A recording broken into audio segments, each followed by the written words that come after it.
Katropa in action.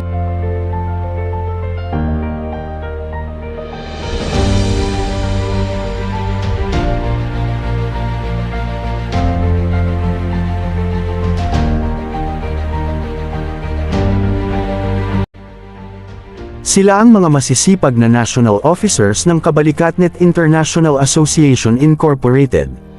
National BOD, Sir Teddy, National Coordinator Sir Abon, National Monitoring Sir William, National Screening Sir John G. at yours truly. Meeting with one of the Prospect Village head to join the samahan.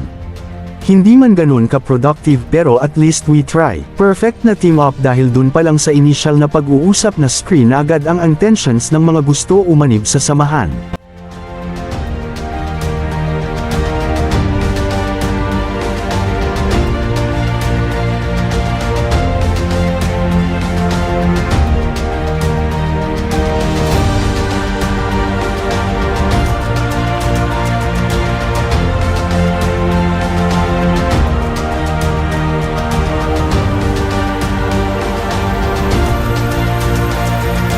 Samantala, kinahapunan, dumating ang 12 mga individual na gusto umanib sa ating samahan.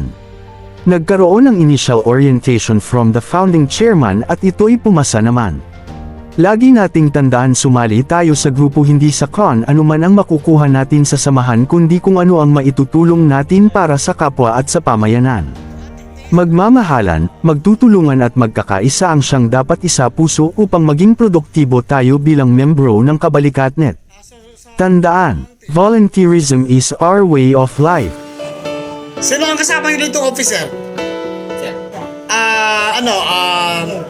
Chapter leader, base leader, anong posisyon po?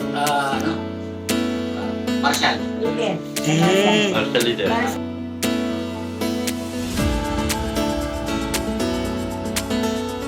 Kasi ang kawalikat kaya ng babaero eh. Doon yung bigay mo sa pangsina eh. Yan po ang pang-reverse na atake ng ating founding chairman.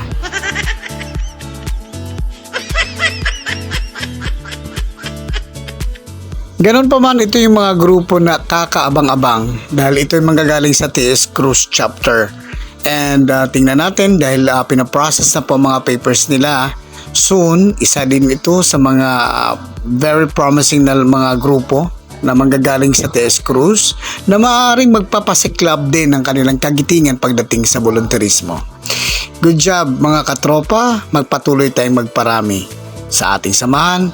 Laging tandaan, volunteerism is our way of life. Lagi nating iisipin na umanib din sa isang samahan, hindi sa kung ano man ang benepisyo makukuha natin dito, kundi kung ano ang maitutulong natin para sa ikauunlad ng samahan at para sa ating pamayanan.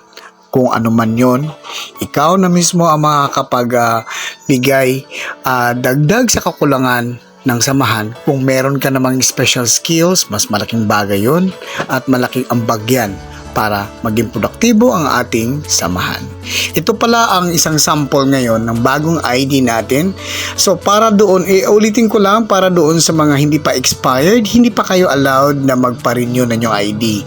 Ito po ay para doon sa mga bago, orient lang at kaka-accept lang, sila po ay magkakaroon ng bagong ID, which is Kabalikatnet International Association Incorporated. Yan po ang mga bagong kaganapan sa ating samahan na nag-level up na.